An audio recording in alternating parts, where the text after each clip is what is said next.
Hi guys, good evening. Welcome back once again to the EdWord. I'm your host Eddie, and in today's video I'll be discussing and sharing my thoughts and feelings with you guys regarding the latest Netflix movie that has just dropped today, Vampires vs. the Bronx. As usual with most of my film reviews, please be warned this is a spoiler-filled film review, so if you haven't watched this movie and you want to, don't keep watching or listening because I will be discussing character details, plot points, and all that jazz. So spoiler warning is issued. You have been warned. Let's jump right back into it.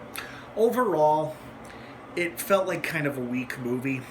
I mean, I felt like there was some good potential there, but overall, it wasn't very good. That's not to say that it didn't have its moments. There were some moments and some elements that I really liked about it. It started off strong, and then it started to lag in the middle, and then the ending was anticlimactic because when you have a title that says Vampires versus the Bronx, I was picturing like a final battle scene or scenario where it's like the residents take up arms, which they did, but instead of like fighting an army of vampires, they only fought against the head vampire, and then she threw around a couple of residents and it wasn't much of a fight. Like I said, it was kind of anticlimactic. There weren't nearly as many vampires in this movie as I thought there would be. I loved Method Man as a hard-ass Catholic priest who was watching out for the local neighborhood kids, but was a hard-ass about it. So I liked that. I thought that was pretty good. I hated seeing Tony go. You know, he was obviously like a big brother or father figure to these boys, and they killed him. You know, I was really hoping he would be the one to come to the boys' defense and vouch for them and tell everybody, hey, I've got proof on my store surveillance camera. Look at this. This woman came in and her reflection doesn't appear. And then people would have bought it because they would have seen like the floating hummus container. But instead they killed him.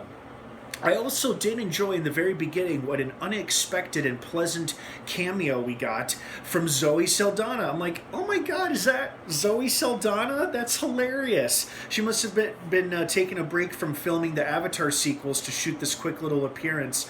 And of course, not only is it a fun little cameo, but then they kill her like in the first 5 minutes of a movie. Yeah, not my favorite Netflix film, or film for that matter. Something that, on a more positive note, what I did enjoy about it was I didn't love this. I liked and understood the logic of the vampires, where it's like, well, we'll take up roost and create a nest in an area, a densely populated area, and if anybody goes missing, who's going to notice or give a shit? And I thought, hey, that's pretty good commentary, on racism. It's like, because a big controversy is when black and brown people go missing, it doesn't get nearly as much attention in the media or as much focus as when a white person, especially if it's a little white kid who goes missing. And then whether they turn up alive or dead, that's happens later. But when it's just them missing, you don't see nearly as much. It's been argued that you don't see nearly as much focus and attention whenever it's a black or brown person. And so the vampires' logic I understood. It was super racist, but I think that was kind of the point of the movie. They were playing with themes of gentrification and just overall like systemic racism.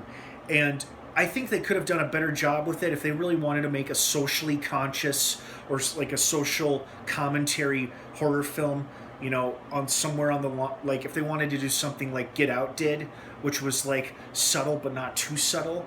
I think they could have done it. And I don't know what this movie's problems were, if it had any problems like production or writing wise, but in the end it was not a very strong presentation. But like I said, there were things about it that I liked, and there were characters and moments and overall themes I liked.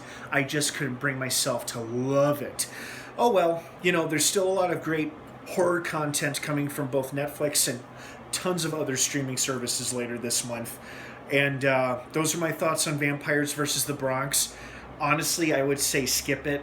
It's just not very good. I mean, obviously the cast and crew did the best they could with what they had, and hats off to the actors as well. Everybody I think did a pretty damn good job, giving all their best, like the best they could to their performance.